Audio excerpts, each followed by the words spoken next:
Hey everybody, this is Jessica and I'm going to show you some of my little tips and tricks about changing the brush width with these brushes to create some cool effects. So I have pasted in a couple brushes here, and I pasted in them in for my copy and paste brush charts, and I have got one in gold and one in color. So I'm just going to tap this gold so I have that brush loaded up, and then I'll take my brush, paintbrush tool here, and I'm just going to do a little brush stroke like that. So as we know, by default, it's a uniform brush width. But if I want to, I can use my really handy Illustrator brush width tool to make different widths on this. Now, if you're not familiar with using the width brush tool, generally it's over here in this menu, but I actually have it popped out so I can have these things handy. But I've got my width tool, and if you hover over any path, you can change the width. So I'm going to go to the end here, and then you just touch it and hold down, and I want to make this end a bit pointier, and then over here at this end I'll grab these anchors and pull them out and make it a little fatter. So that's really cool, and you can get some really cool illustrative techniques that way. Now if this is a brush profile that I want to use a lot, what I can do is up here at the top, there's all these brush width presets. I can add this to my profiles. So I'll put this like thick, start, thin, end, and click OK. And so I've saved that as a brush profile, so I could use that again if I wanted to. And up here, that's another thing that I can show you, is that if you didn't want to mess with it yourself, you can have them use these presetted profiles. So this one will give your brush both pointy at both ends. This one will have a little thin in the middle.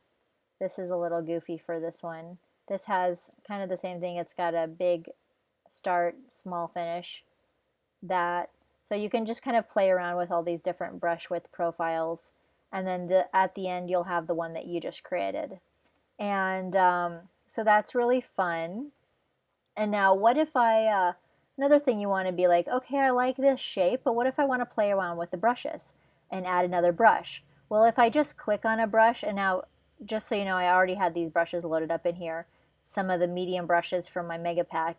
So if I click on this from another brush, it's going to go back to the default uniform profile.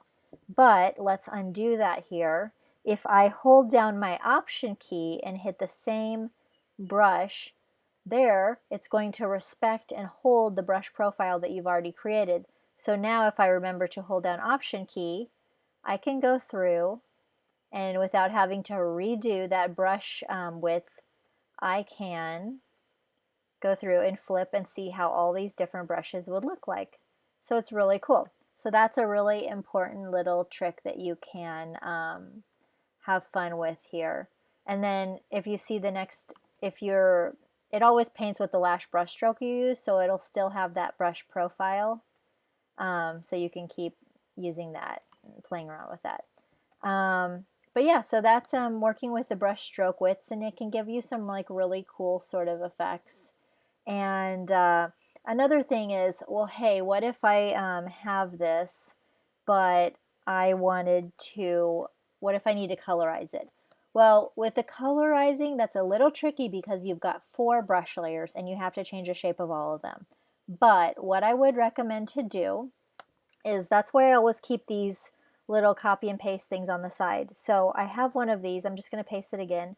This is going to kind of be my, I don't know really the word, but this is the master basically, I guess.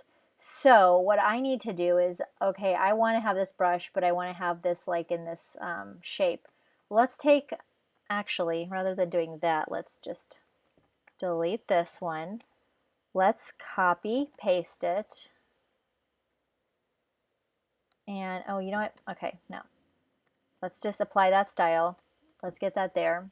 And now what we need to do is go into our appearance panel, and basically we just have to change the 4 stroke shapes to match this one. So I'm going to go here to my bottom stroke, and I'm going to pick that saved profile, and it's going to look funny until you do them all.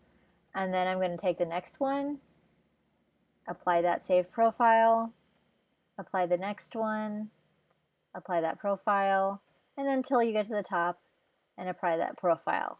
And so now I have the brush that I want and the color that I want and all that. And of course this is live, so you can change the color, but basically you had to get all those brushes that are layered on top of each other in the right profile.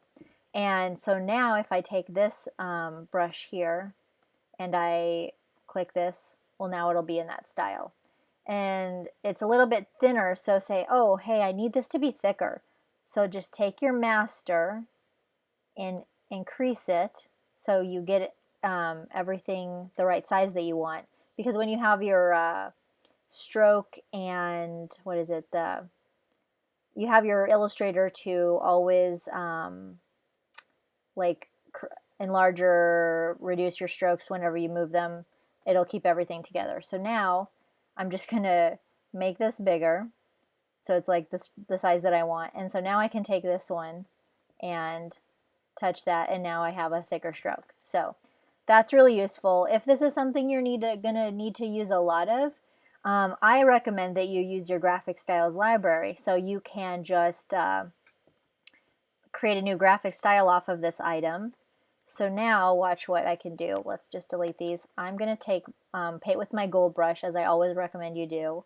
So I'm going to go like this, and I'm not trying to make anything really fabulous, but go like this, and then I can apply that style to them like that. So it's really kind of nice. And this is kind of cool. Like I can make a really cool flower with this. So let's actually touch a gold one first. Go like this. Let's make a really cool flower.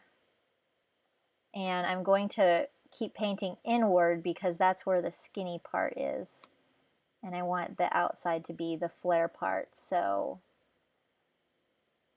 we've got that. Now let's apply that graphic style. And cool. So we've got a foundation for kind of a cool flower if we wanted to have fun with that. So that's a little bit of tips for working with the stroke width. And if you have any questions, you can ask me in the comments.